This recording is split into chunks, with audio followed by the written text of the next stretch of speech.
आज बेटी रामा ने सुना है कि मेरे पिताजी आए हुए हैं, तो अपने पिता को देखने के लिए चली है। दूर से पहचान नहीं पाया आज अपने पिता को। जब भक्त ने शादी की थी तब कुछ और था, अब कुछ और है। लेकिन नरसी ने पहचान लिया, बेटी को पास में बुलाया। बेटी कहने लगी, पिताजी मेरी माँ का क्या हाल है और तुम्हारी ये क्या दशा है। जब तुम्हारे पास में कुछ नहीं था तो तुम मत आती, क्यों मेरी हंसी करा रहे हो। नरसी कहने लगे, बेटी आज तू ऐसी बात कर रही है, उस दिन की याद कर। अरे बा दिन की याद करूँ जा दिन हम सेठी हते, तेरी करी सगाई जम धन लाखन को दो लुटाई। अरे किस्मत फूटी दुनिया रूठी, टूटे सभी सहारे, किन से मन की कहें लगती है रूठे बंसी वाले। बोले, बेटी क्या करें। बेटी कहने लगी, पिताजी जब तुम्हारे पास में कुछ नहीं था तो तुम मत आते, क्यों आए। मुझे नहीं मालूम था तुम इतने बड़े नंगा हो चुके हो।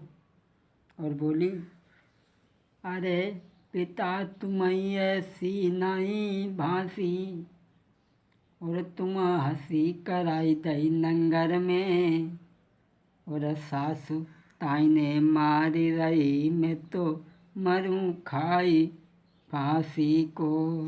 बोली, पिताजी मेरी सास ताने मार रही है। इधर बेटी अपने पिता से मिलकर के चली है और यहाँ सास ने देखी, फिर द्वारे पे घेर ली। बोली, मिल आई। अरे बात है कुछ कही आई कि नहीं कही आई।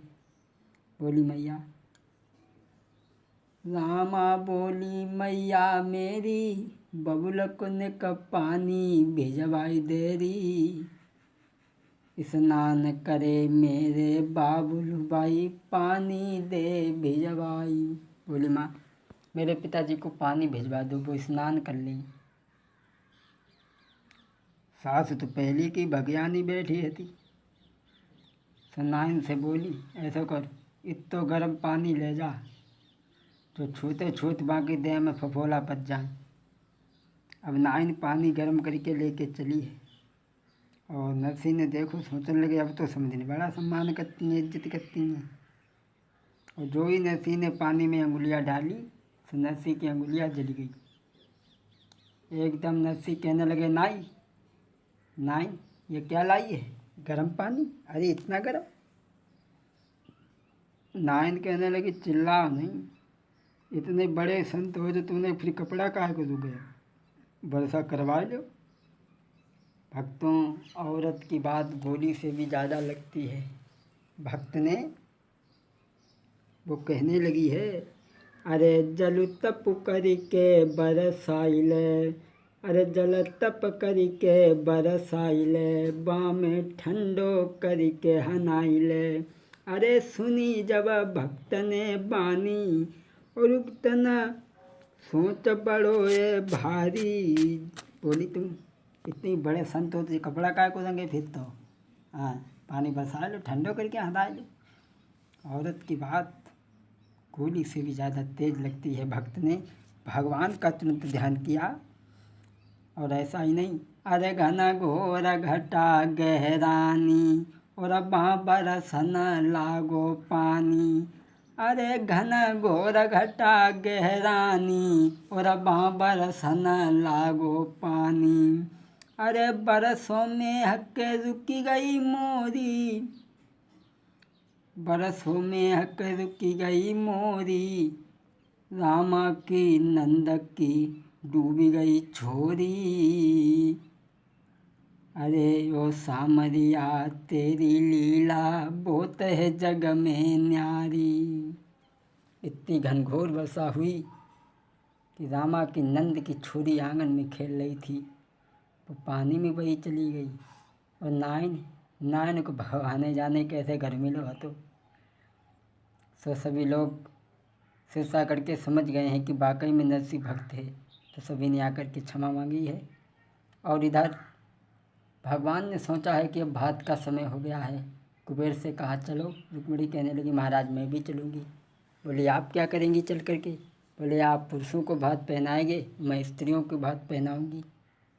बोले ठीक है तो चलो। भगवान आए हैं सिरसागढ़ में, गलियों में घुसे हैं तो लोग पूछने लगे भैया तुम कौन हो? बोले हम नरसी सेठ के मुनीम हैं। नरसी सेठ कहाँ हैं? जो ही नरसी ने सामने से भगवान को आते हुए देखा, बोले प्रभु तुम कोई कसर नहीं छुड़वाते, तुमने बेइज्जती कराने में मेरी कोई कसर नहीं छोड़ी, तब आए जब बेइज्जती हो गई। भगवान कहने लगे नाई, भगवान कहने लगे भक्त नरसी, तुम मेरे ऊपर दोषारोपण कर रहे हो।